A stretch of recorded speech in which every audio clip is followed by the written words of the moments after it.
E aí, amigos do Rio Maframix, um bom dia a todos vocês. Olha, hoje temos a grata satisfação de receber no nosso estúdio o professor de gastronomia do Senac de Santa Catarina, o chefe Rafael. Hoje vamos conversar um pouco sobre a gastronomia, inclusive para você aí da sua casa, como que você deve cuidar dos alimentos, e para quem é empresário do setor, quais são as mudanças, quais são os impactos que isso tem causado e vem causando aí ao setor gastronômico de todo o estado, não só Santa Catarina, mas do país todo. Rafael, seja bem-vindo ao Rio Maframix. Queria que você contasse um pouquinho para nós do seu trabalho no Senac. E aí, na sequência, a gente, inclusive, pessoal, vou ligar o nosso Facebook para você que está acompanhando ao vivo, para você também mandar as suas perguntas aqui. Bom, então, primeiramente, bom dia a todos. Meu nome é Rafael, como já fui apresentado. Sou professor de gastronomia do Senac e faço principalmente atendimentos corporativos. O que é atendimento corporativo? Atendimentos em empresas como restaurantes, hotéis, lanchonetes, supermercados, açougues, padarias.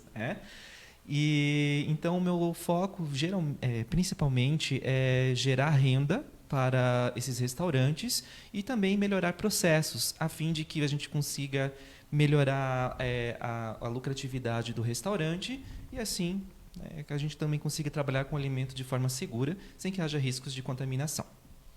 Rafael, eu acho que é importante essa questão do Senac, dessa consultoria que faz há um bom tempo.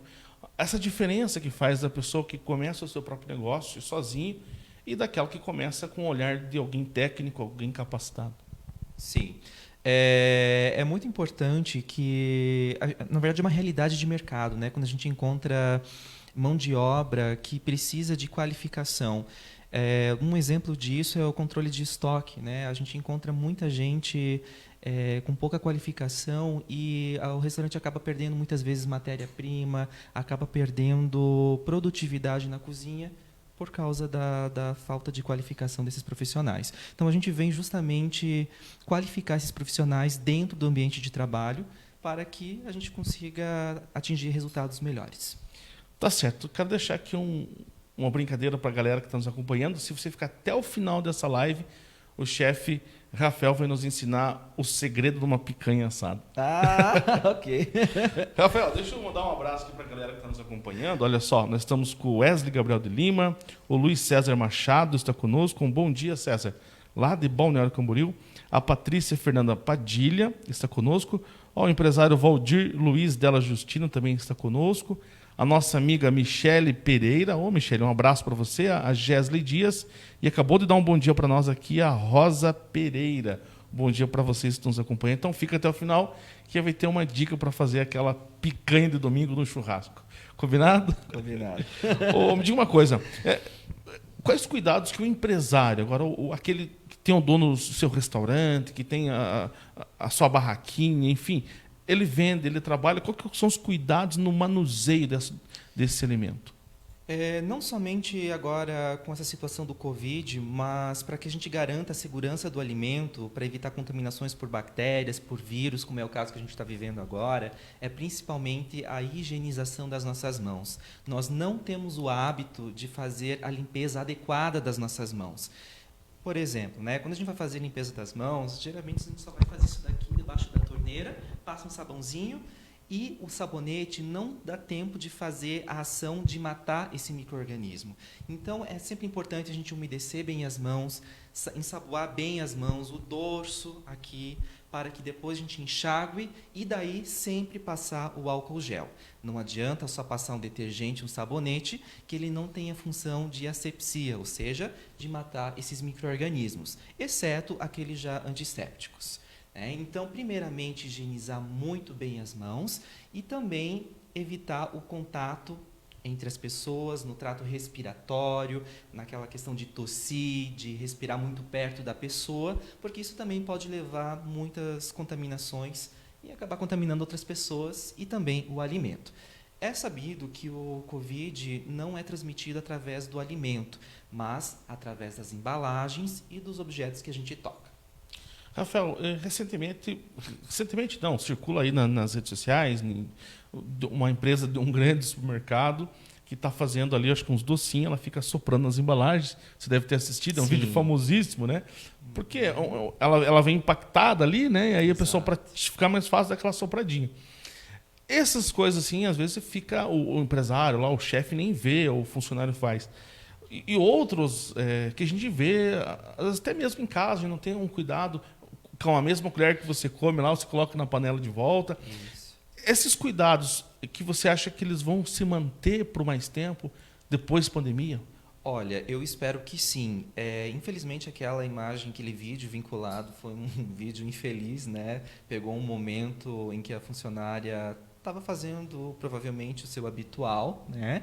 Mas são manias que a gente tem que muitas vezes a gente nem percebe, não é por mal, mas a gente não percebe o quão prejudicial pode ser aquela ação que a gente está agindo, está fazendo ali, né? Então, é muito importante que a gente sempre esteja atento às nossas atitudes e, mesmo após a pandemia, por mais que eu acredito que o pessoal vai deixar de usar máscara, né? Mas manter o hábito da higienização das mãos é muito importante. Falando de outro hábito que não foi comentado aqui, é a questão do uniforme de colaborador. Quantas vezes eu já peguei açougueiros, padeiros, pessoal de restaurante, cozinheiros, saindo com o uniforme do trabalho para a rua, né? Ou mesmo se veste em casa com o uniforme e vai trabalhar nesse setor de produção, dentro de restaurantes ou qualquer outro estabelecimento de alimentação. Você vai acabar trazendo contaminações de fora para dentro desses estabelecimentos. Imagina só, eu caminhando ali na calçada, passa um ônibus, levanta poeira, né? Vai levar contaminação. E isso também gera algumas contaminações e que pode gerar uma doença ou algum problema de saúde para a pessoa. E é muito difícil a gente conseguir convencer essas pessoas da importância disso até que aconteça alguma fatalidade. E acho que isso é em outros setores também, como a saúde também, né? Está trabalhando no hospital, sai almoçar com a mesma roupa, volta. São cuidados que vão fazer parte da nossa rotina cada vez mais. Por isso que é muito importante a gente ter um vestiário, ter um armário disponível dentro das empresas, a fim de que o colaborador tenha a chance de trocar o uniforme, tenha a chance de trocar a roupa, a fim de que consiga estar com uma roupa limpa para o ambiente de trabalho. Então, dentro disso tudo, a gente faz sempre bastante, dentro do SENAC, capacitações a fim de conscientizar os manipuladores e as pessoas da importância da higiene e da importância de não passar esses agentes contaminantes para os alimentos. Tá certo. E aí acho que uma pergunta bem importante, que você deixou a deixa em questão de quais estratégias os empresários vão ter que tomar de gestão a partir de agora. Antes da resposta, deixa eu mandar um abraço lá para a sogra, a Edith de Lima, que está assistindo. Ó, Edith, fica até o final, que você vai aprender a fazer um churrasco aí. O Valdir é seu amigo, Centro Serra de Lages, lá de Lages, nos assistindo, e admira muito o trabalho do Rafael e dando os parabéns aqui para o SENAC e para a associação. Prazer, Valdir. O Wilson Mazur está acompanhando conosco, Sebastião Camargo, o Jaime Diego Carlinhos também está conosco, Certa Mafra está conosco, e a Global Tech, parabéns Douglas e SENAC, Mafra sempre trazendo temas importantes para a nossa sociedade. Um abraço para o pessoal lá da Global Tech TI. Professor, conta para nós aí, o que os empresários precisam tomar a partir de agora, estratégias de gestão? Olha, primeiramente, são esses fatores que a gente conversou inicialmente da proteção dos próprios clientes, né? Se for buffet, utilizar luvas, utilizar o álcool na entrada, utilizar máscara quando está se servindo. Então, mostrar para os clientes que vocês estão preocupados com a saúde e a segurança deles dentro do seu estabelecimento. Segundo passo, controle de estoque. Hoje, não somente agora na questão do Covid, mas até muito tempo atrás, já acontece de muitas empresas não terem esse controle do estoque. Então, funcionário vai pegar mercadoria, depois outro pega, e a gente não tem esse controle de entrada e saída. Então, a gente pode ter, às vezes, gastos exagerados de insumos, como de arroz, de feijão, se a gente não tem esse controle, o que pode resultar em desperdício, né? Então, o controle do desperdício hoje está muito relacionado ao controle de estoque, a controle controle de validade desses alimentos. Então, se vocês forem perceber, há um paralelo muito forte entre segurança do alimento que a gente trabalha e o controle do estoque. Eles estão intimamente relacionados, né? Porque dentro da segurança do alimento, ainda com controle de validade, a gente sempre capacita, né, na questão de respeitar o PVPS. O que é isso? Primeiro que vence, é o primeiro que sai, né? Então, ter esse controle das prateleiras todas etiquetadas, abrir as geladeiras frequentemente também para que evite com que alimentos estraguem. Então, são uma série de controles que a gente precisa ter dentro dos restaurantes. Padarias. Será que a nossa vitrine hoje está bem ajustada conforme a demanda do cliente? Ela está bonita? Né? São algumas perguntas que a gente precisa fazer e o Senac trabalha com essas consultorias de vitrinização, de melhoria desses alimentos, a fim de que se torne mais atrativo para a compra do cliente. Outra, qualidade do produto. Não adianta a gente querer reduzir custos comprando do mais barato. Porque se eu estava trabalhando com um produto de alta qualidade e eu vou reduzir agora para um produto de baixa qualidade, o cliente vai perceber. E o risco de a gente perder esse cliente é muito grande. Então, tentar ao máximo manter o padrão desses seus alimentos, tendo uma gestão mais eficiente quanto à segurança do alimento, gestão do estoque e a gestão do próprio atendimento ao cliente, que também é um outro ramo de consultoria que o Senac faz. Tá certo, Rafael. Deixa eu mandar um abraço também para Adriana Veiga, Senac de Mafra também, acompanhando o nosso colega Rafael.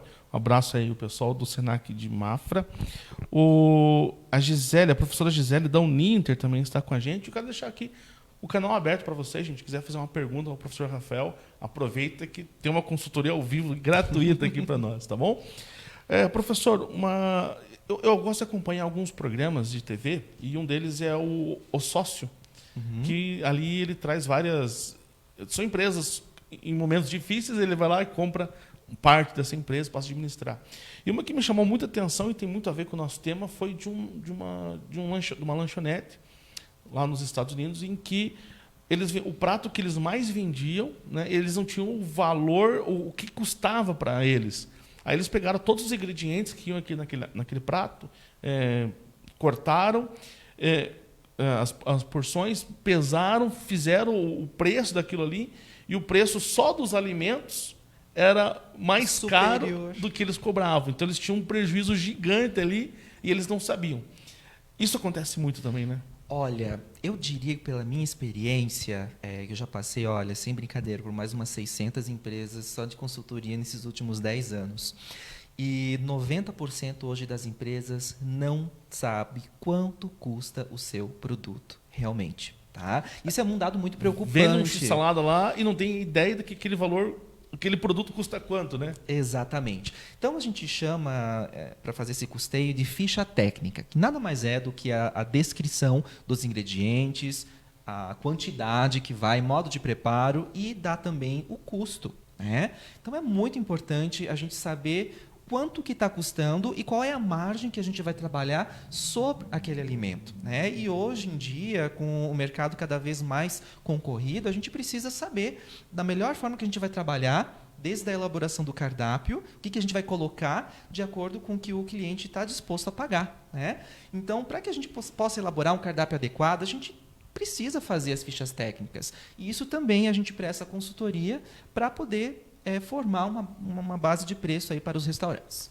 Uma boa medida, professor, aquela questão de você conhecer o público também é importante, porque às vezes o restaurante ele vende certo tipo de alimento, ou certa forma, mas o público dele às vezes quer uma outra coisa. Isso também é importante? É muito importante. Primeiro item que a gente precisa prestar atenção quando a gente é chamado para fazer uma consultoria de cardápio, qual é o cliente que eu quero atingir, né? Se eu estou precisando atingir, se clientes que participam ali do restaurante, que vão ao restaurante, são da classe A, eu não posso fazer um cardápio para a classe C, para a classe B. Eu preciso, então, adequar exatamente ao meu público, né? E, consequentemente, a valores. Por exemplo, eu não posso vender um sanduíche a um valor muito elevado sem saber qual é a minha margem de lucro, né? Porque eu não vou estar agradando nem a classe que eu quero atingir, nem a expectativa financeira do restaurante. Tá certo. Para nós falar um pouquinho de casa, professor, esses cuidados agora em relação à pandemia, lá na nossa casa, porque às vezes a gente se sente tão protegido em casa que alguns cuidados a gente acaba não tomando, né? Qual é o seu conselho lá para aquelas pessoas que estão em casa cuidando da alimentação? Olha, primeira coisa que eu vi muita gente me perguntando já. Ah, Rafael, eu comprei um saco de arroz, um saco plástico ali com farinha de trigo, mandaram eu lavar, deu 3 dias, começou a embolorar. Na verdade é o seguinte, essas embalagens plásticas, elas são porosas, né? Por mais que a gente ache que elas são lisas, são impermeáveis, na verdade, micropartículas ali de água vão acabar penetrando nesses alimentos. Vocês sabem que fungos, né, adoram os meios em que tenha umidade, né? Então, qual que é a minha dica? É preciso lavar a embalagem? Sim, é preciso, mas com cuidado. Umedeçam um pano com álcool, né? Passem sobre a embalagem, não lavem com muita água, que com certeza vocês vão ter problema com esse alimento e vão ter que jogar fora futuramente. Então, é preciso lavar, sim, só que com um devido cuidado. Em casa a gente tem um hábito, a gente tem aquelas potes de vidro. Isso. Então, quando a gente traz do mercado, a gente tira dessas embalagens e joga nesses potes de plástico, de vidro, arroz, feijão, tudo vai para lá. É uma boa medida também. É uma boa medida, mas lembrando, a partir do momento que eu passei debaixo da água um saco de farinha ou mesmo de arroz, naquele momento já houve a penetração de umidade naquele alimento. Contaminou de qualquer forma, tá? Então, o que eu aconselho, por mais que você vai depois trocar a embalagem, é passar um álcool para depois fazer a substituição. Rafael, estamos chegando ao fim do nosso bate-papo. Quero agradecer você por estar conosco. Eu que agradeço. A Associação Comercial a Associação Empresarial de Mafra, a nossa ACI, e por nos possibilitar esse espaço aí para tratar tantos assuntos legais.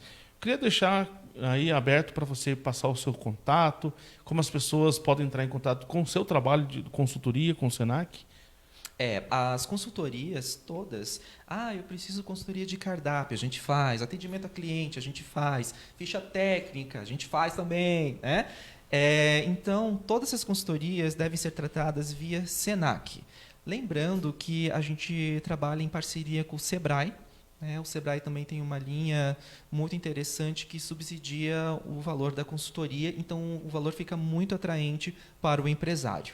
Então, contatem o Senac com a Patrícia, né? E vamos lá. Na descrição do vídeo nós vamos inserir o contato da Patrícia, lá do Senac aqui de Mafra, para que você, empresário do setor, ou queira entrar no mercado, possa conversar com eles e ter mais informações. Vamos fazer aquela dica de ouro, então, para quem nos acompanhou, que estava até agora nos assistindo aqui, ó. Qual é a dica da picanha? Olha, eu vejo muita gente temperando a picanha com limão, com cebola, com alho. Eu gosto só da picanha no sal grosso, tá? Então, deixar a churrasqueira bem quente, selar a picanha de um lado e selar do outro. Muita gente sela de um lado, depois vira, depois volta e vira. Não. É selar de um lado, corou, sela do outro até chegar ao ponto de vocês e serve. Porque se a gente vai ficar virando ela vai começar a desidratar, ela vai começar a secar e, consequentemente, a sua picanha vai ficar dura. Isso serve para outras carnes também? Isso serve para todas as carnes. E outra coisa, eu só gosto de temperar com sal na hora, porque o sal tem a tendência de endurecer a carne, assim como o limão. Ok? Olha aí, vocês viram a dica? Agora é o seguinte, para saber se deu certo, você faz o churrasco, chama a gente e a gente vai lá ver se o pessoal aprendeu aí. Combinado, Rafael? Combinado. Rafael, prazerzão estar contigo aqui. Volte sempre, as portas estão sempre abertas para você, para o Senac aqui de Mafra, o Sistema S em todo, para a gente conversar sobre mais temas, mais informações de interesse dos nossos rio-mafrenses. Ok, obrigado. Obrigado por ter a oportunidade de ter falado um pouquinho do meu trabalho, do nosso trabalho. Eu espero ter ajudado vocês. Rio Mafra Mix, aqui você bem informado sempre.